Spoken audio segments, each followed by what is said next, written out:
In this video, I'm going to talk about how you can grow your agency from scratch to finish within 5 steps.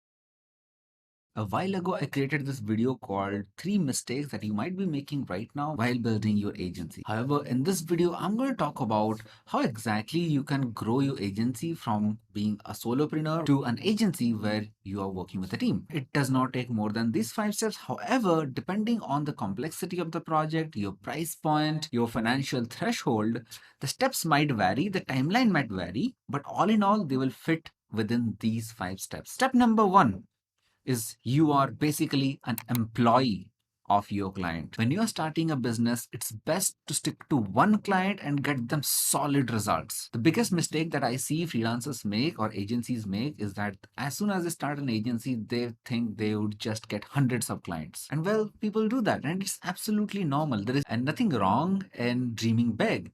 But then again, if you don't have at least one client, how are you going to scale your agency to 10 clients or 100 clients for that matter, even if you want to do that? The whole idea is while working with this one client, you can give 100% of your focus to this one client and get him more results. This process might seem slow, but that is actually the fastest way to grow your agency. Also, very important, during this step, do not miss out on building SOPs. SOP stands for Standard Operating Procedures.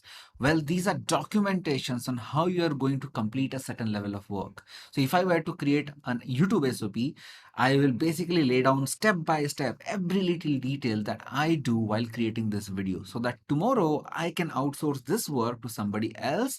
And if let's say I want to build a video marketing agency, I can just focus on bringing in the client and hire more people who can do the stuff in the operations. In step two, you transition from an employee to a salesman, meaning you go ahead and hire more employees who can take care of the operations, and you go ahead and just get more clients. Now, this is where the systems start becoming more and more complex. Ideally, I would want you to charge higher for your service in this particular phase because you have a proven result earlier. If you're hiring a team of 3 people in general, talking about a digital marketing agency, they can easily handle a list of client of 5 people. Now, let's say if each client is paying you anywhere between 50,000 to 1 lakh rupees, you'd be making roughly 3 to 5 lakh rupees a month in revenue. Give a bit on salary, and this is where you start seeing some real profits. The work is getting done even without you being involved. And this is where all the SOPs that you made earlier will come into the picture. Step number three, the manager stage. So a very good growth stage, especially when it comes to an agency, at least in terms of a digital marketing agency, is having 5 to 10 clients, each paying you anywhere between 75 to 1 lakh a month. That's how you grow to 10 lakhs a month. However, the same team of 3 may not be able to handle this list of 10 clients. You hire more people, as I said, but you deploy some managers to manage these teams. All right, if you like it so far, do hit that like button so that YouTube loves me a bit, and do leave a comment what you think about it. Now, to scale it from 10 lakhs to let's say 30 lakhs a month, well, you gotta add more fuel to the fire, maybe add more offers, and obviously stack more operations. Now, this stage is what I call the CEO stage. Now, at this point, you are not a manager anymore. You will hire managers who will ultimately hire your employees, will take care of the operations. Now, you'll have a sales team in place which will go ahead and bring in the consistent flow of clients. At this point, you'll also see some churn rate, is what I've seen in my experience. Because no doubt we can paint a hypothetical picture of building a great agency, but we are not perfect, right?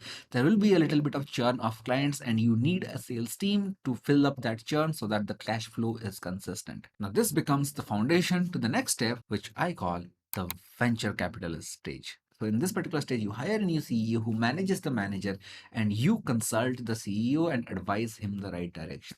This is when you'll have the most amount of time freedom. This might take not months, rather years to come. In our agency, we are probably at the manager stage. I bring in the clients, Deepak manages the team, he being the CEO, and the team fulfills the orders. And we are well on our way to grow to the CEO stage and ultimately the VC stage. I'm not saying it's going to be an easy journey, it's going to be a fun journey, that's for sure. Thank you for watching this video. Do subscribe if you want to learn more about building a consulting, coaching, or agency business.